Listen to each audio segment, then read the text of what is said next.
Welcome to EPG Pathshala, Manjusha, Department of Public Administration, Kurukshetra University, Kurukshetra.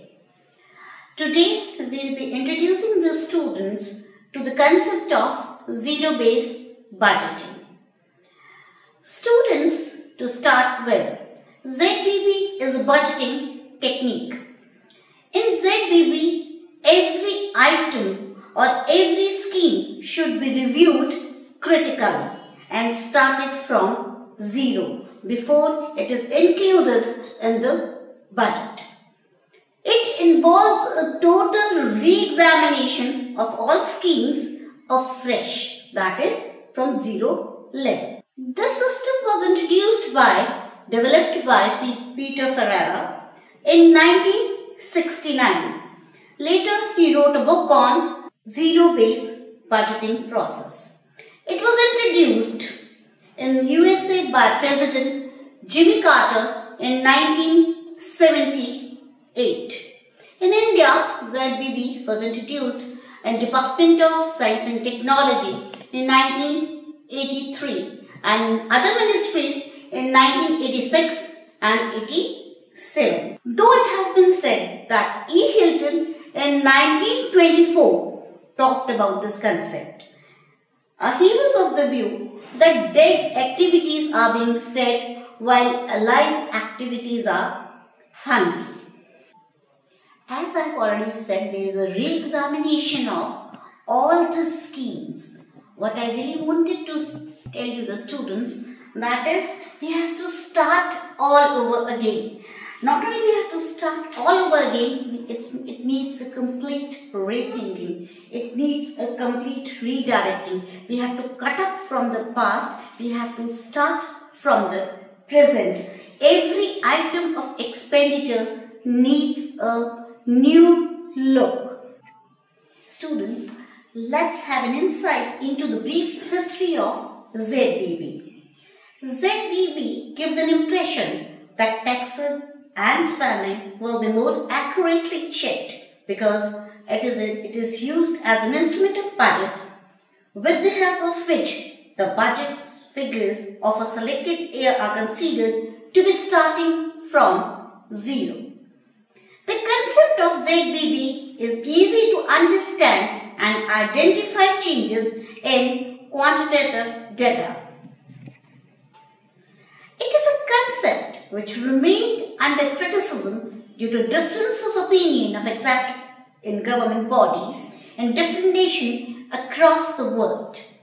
Despite that, the concept of ZBB has got prominence and the emergence as well as the implementation of the concept in practical sense. In the government, it can be traced back to 1970 when US President Jimmy Carter used the concept of zero-based budgeting while releasing the federal budget for the first time.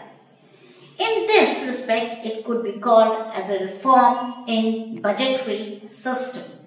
In the present era of inconsistency in the economic system, it is quite a useful instrument as it has the feature of considering quantitative data of the current year's revenue as the base from zero level of the index and to find out the fluctuation taking place in the data. Owing to this reason, the changes are recorded and understood more conveniently. All index bases of the revenue or the expenditure cannot be easily understood to determine the trend of the budget as it reflects a multiplier effect of the change in quantitative data. It is also influenced by the discounting factor which is not known while examining such data. In order to avoid such fallacies, ZBB is useful. According to the concept, after a little time interval, the previous figures of the quantitative data are changed into zero base so as to determine the pace of change from the time period. This helps to limit the hike in figure to a specified level, and when it crosses the limit again, the next current period is taken as a zero base. Thus, it is quite useful for determining the budget. Now we'll get into the meaning of zero-based budgeting. ZBB is a technique of budgeting. Represents the quantitative data of revenue and expenditure. The quantitative changes in the revenue and expenditure take place at a very high level because of influence of cost and market changes. In the long run, such a high change indicates a multiplier budget figures which is not easy to understand and interpret due to a number of factors affect such figures. After a specified time interval, the current figures are converted into zero-base and the changes of the succeeding years are taken into account on the basis of such zero-based figures.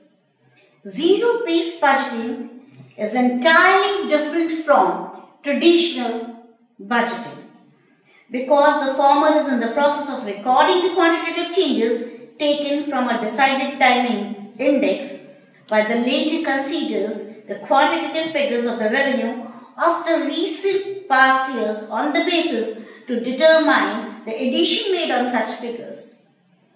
It results in recording little fluctuations of the quantitative data in a specified short time interval and is quite easy and effective technique.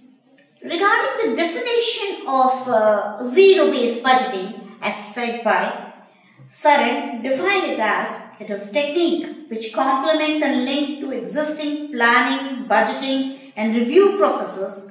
It identifies alternative and efficient method of utilizing limited resources and is a flexible management approach which provides a credible rationale for the reallocating resources by focusing on a systematic review and justification of funding and performance level of the current program.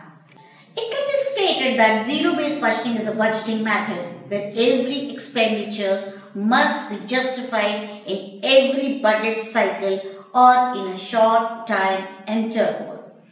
Thus, the budget process of indicating the quantitative data starts from zero. The detailed plan of the funds required for the program is made along with the identification of the benefits due to allocation of funds for each purpose or programs. Now we'll talk about the components of public sector ZBB. There are mainly three components which make up a public sector zero-based budgeting. First of all, we'll have to identify the funding level of decision units.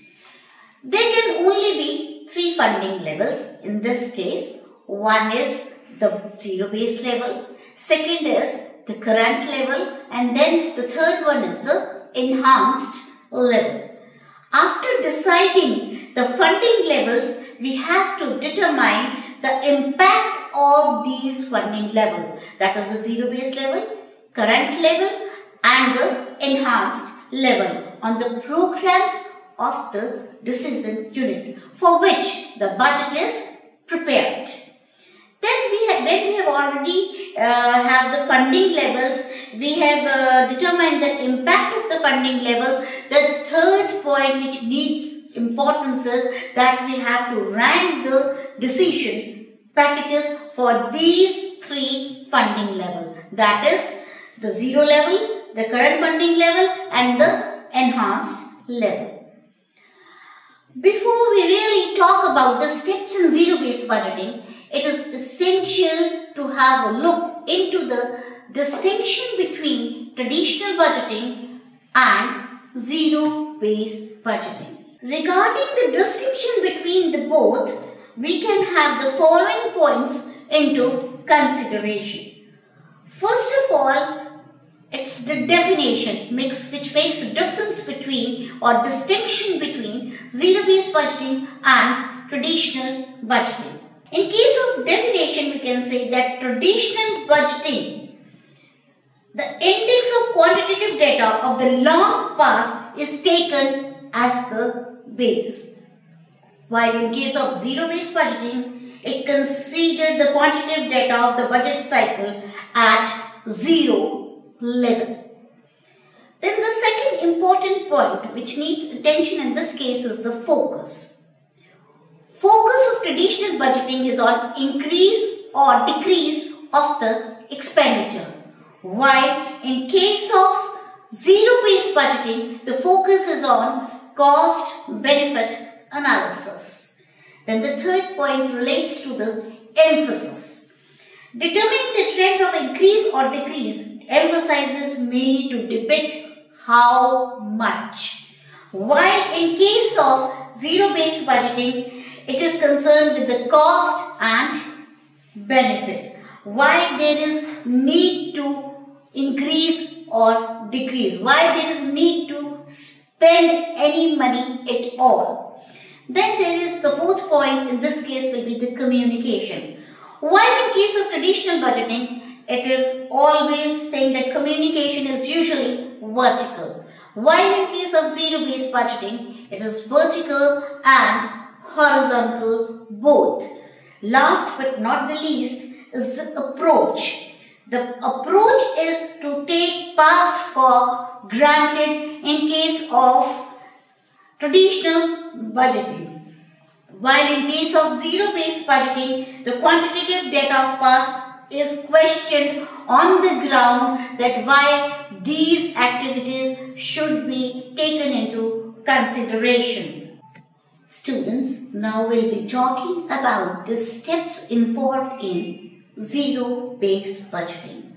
Following are the steps which are involved in zero-based budgeting. The first step is we have to determine the objectives. Zero-based budgeting is to achieve the objectives of cost-benefit.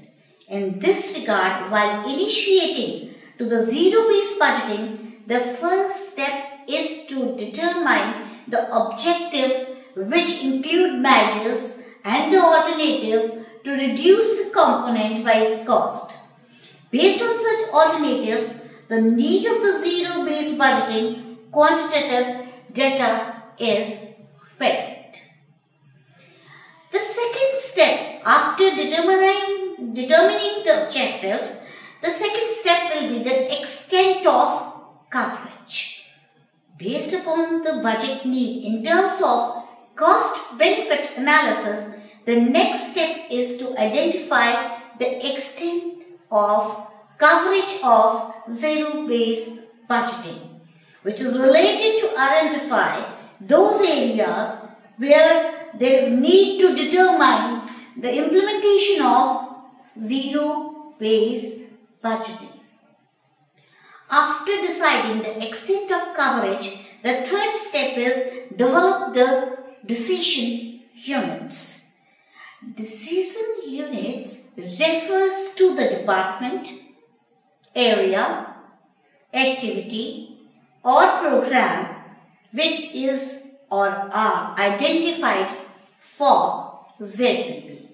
The criteria for identification of such decision unit is to know about the impact of the alternative as per cost-benefit analysis.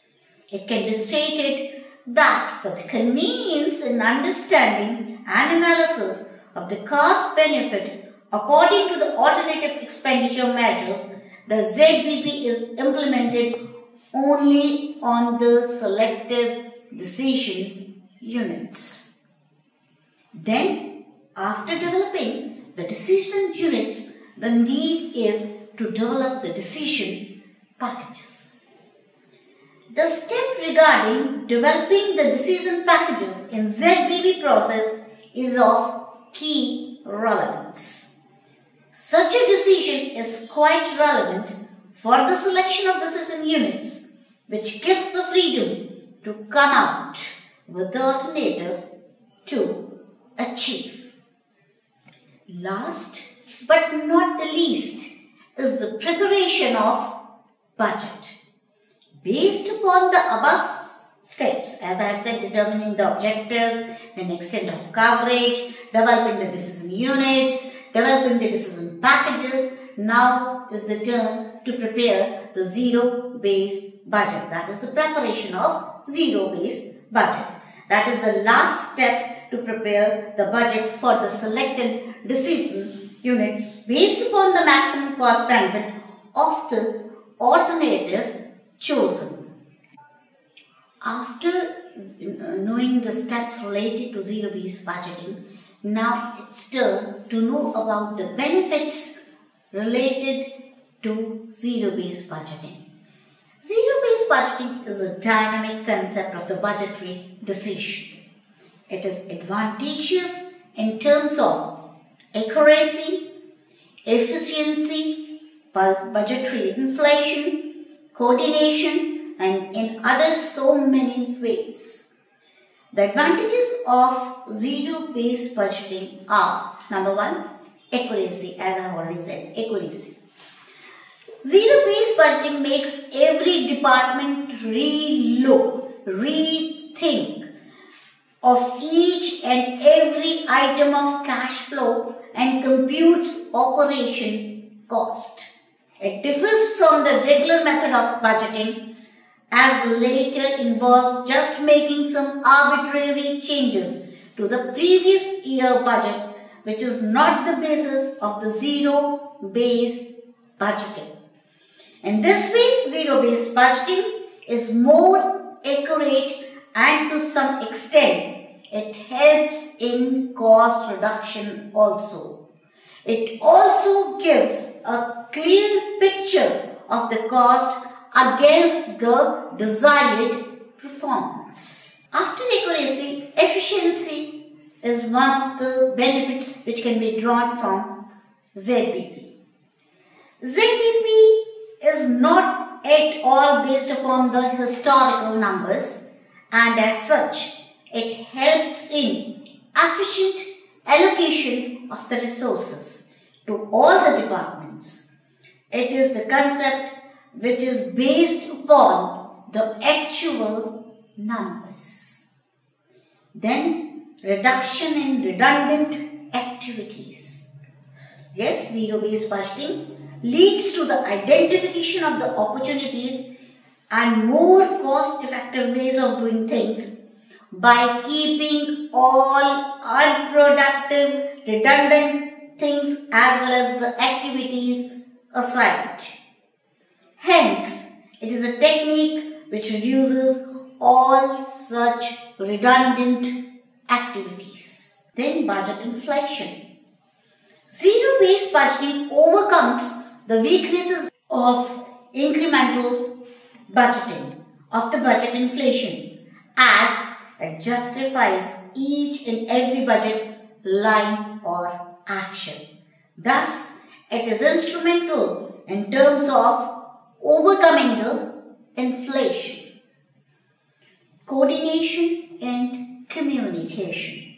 It is also helpful in terms of improving coordination and communication within the departments. It is useful to motivate employees by encouraging them through better coordination and cooperation. And it involves their contribution in decision making. Now, we'll be talking about the limitations of zero-based budgeting. Apart from above mentioned advantages of zero-based budgeting, it has certain limitations also. First of all, it is very time consuming. Zero-based budgeting is a very intensive activity as it requires the involvement of the concerned organization, company or government to indulge in preparing the budget in a short time interval on the basis of quantitative figures of the recent past. Thus, it takes time to do all such activities afresh. It is therefore not like that of a regular budget which is prepared on the basis of past data on uniform basis. require huge manpower. Zero-based budgeting is a comprehensive and time-consuming activity. It requires the involvement of large number of personnels. It is a hurdle for implementation to such organizations which do not have adequate number of employees and are unable to provide the requisite number of human force for the purpose of implementation of zero-based budgeting. Then there is a need for experience also. The lack of experience is also one of the limitations of zero-based budgeting. Zero-based budgeting refers to the exploration of cost in every line of action, which requires experienced executives who have to deal or involve in the process of applying it. Most of the time, the executives do not possess such experience due to the absence of required training packages for them. It is a limitation to effectively implement or apply it in the real perspective. So, lastly, we'll say that on the basis of the advantages and the disadvantages of ZBB, it is quite evident that zero-based budgeting is the most effective update technique of budgeting, which, taken into account the internal as well as external changes recording at the time of applying budget. It is useful to identify the changes in cost and all time of action with more efficiency and is useful to motivate employees. It is also worth to discuss that this technique helps to overcome the inflationary movements and is relevant in all respect despite of the certain disadvantages which can be removed, keeping in view the importance of ZBB. So lastly, we can say the managers will have to justify why they have to spend any money at all. So ZBB is of the concept that it says there is a need to rethink, there is a need to relook, there is a need to cut the past. We have to start from the present and the base year taken should be 0. Thank you.